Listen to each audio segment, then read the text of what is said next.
The sea's bounty was good for me today. I have enough for both our lunches and more for later as well.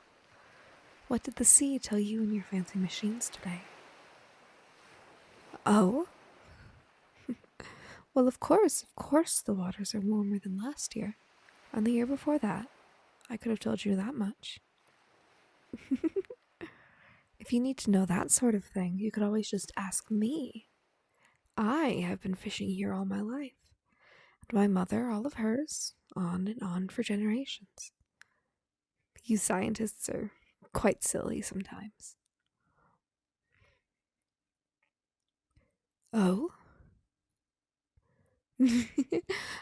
Yes, of course. You need solid proof and evidence that there are changes in the waters, that the great ice is melting and falling into the sea.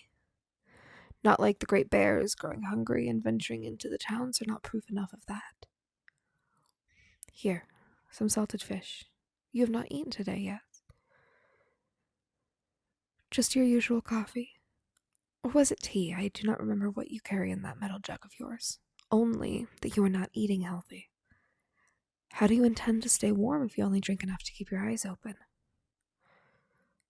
No, that coat of yours is not enough should the winds come in off of the water.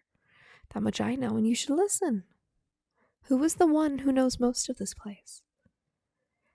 Yes, it would be me. You have your proof and your evidence and your science, but I tell you, some things you learn in your bones. You learn it in the way you feel the sun go down. Or, well, not go down. Sometimes it is up for months, sometimes it is gone for months. These things happen. And sometimes light stands in the sky, all bright ribbons that shimmer like the colors of the inside of a good shell. Yes, I know you have an explanation for everything. You scientists always do. Eat your fish, it's very good, I promise. My point is, while you have an explanation, are you taking time to experience it? To feel the wind against your skin and know its song? To listen to the sea and feel it pull you into the cold and how it carries you? The feeling of laying out on the stones and letting the sun warm and dry you after a long day in the water? No, of course you don't, you silly man. You sit here, huddled over your machines and your notes and scritch, scritch, scritch with your pencils on your paper. Tap, tap, tap on keys all day. One day I will convince you to come down to the water. Join us in one of your races or on a fishing trip. The depths now, you certainly don't get enough time away from those instruments of yours. Yes, the water. A good soak is good for you. Helps the skin. Reminds you what living feels like. A dip in the cold sea and then the hot springs nearby will really help you feel alive. There is a place where they are close and you can go from one to the other without even slipping on the stones. Unless you are quite clumsy, of course. You might slip. I do not trust you without all of your fancy things you insist on bringing down to the cliffs and shores with you each day. I keep saying you don't need them. You only need to ask me and I will tell you all you need to know.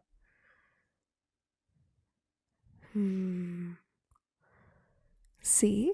I told you the fish was good. I prepared it myself. The brining brings out the flavor and makes it last. So while there is nothing like a freshly caught fish, a good salted fish is best for energy when making a long trip. There is much more. Have some. Oh?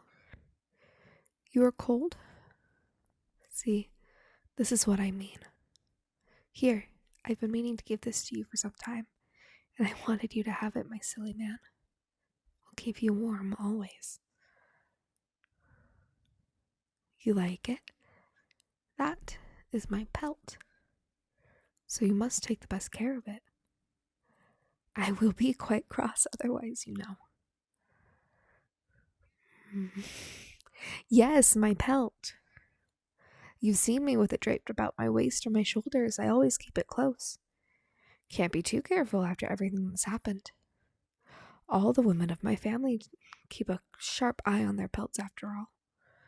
The men less so. No one goes about taking a man's things, so they have no fear. They go about teasing all the local women without a care in their empty heads and no worries about what might happen. Only care about showing off, flashy and brazen and noisy as they try to outdo one another. It is a wonder none of them have been chased out of the local towns for their mischief with the women. Stubborn and thick-headed, all of them.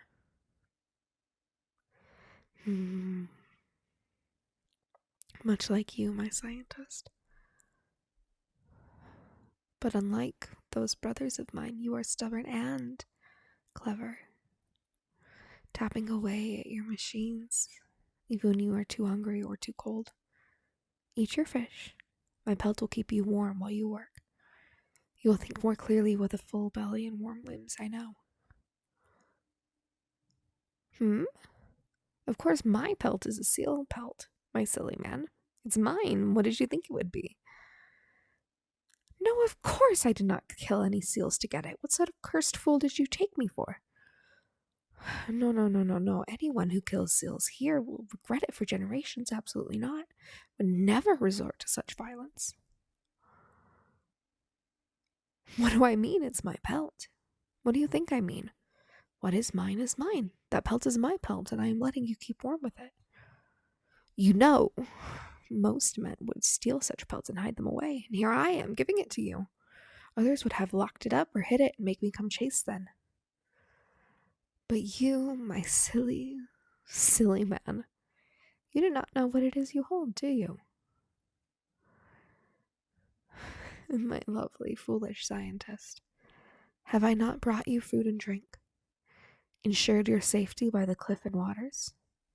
Have I not kept you from the hungry beasts that prowl the tundra? You know, my sisters might have left you to your fate, may have teased you and lured you to the waters to let the sea have you. I could have done so also, but you are more fun like this, I think. Tapping away at your machines, scratching away at your papers, complaining about the differences and levels of this or that while indulging your curiosity, learning and learning about my sea, my icy waters, my rocky cliffs. You do not ask me even though I know all the things you wish to know, because for you the joy is in the seeking. It is in the discovery. You explore in your own funny way, so focused on your numbers and theories that you forget to eat or to bring your extra coat, and here we are. Me, wrapping you in my pelt and feeding you once again. I will always come back, you know. Until you know what that pelt means. After all, as long as you have it, it's not as if I have anywhere else I can go. My swimming days are done while you have that. I am bound to the shore. What do I mean? What do you think I mean? My clever, silly man. Surely you can use that curiosity and solve the riddle. Until then, I am in your care. So eat your fish. Tell me more of what you've discovered today, my love.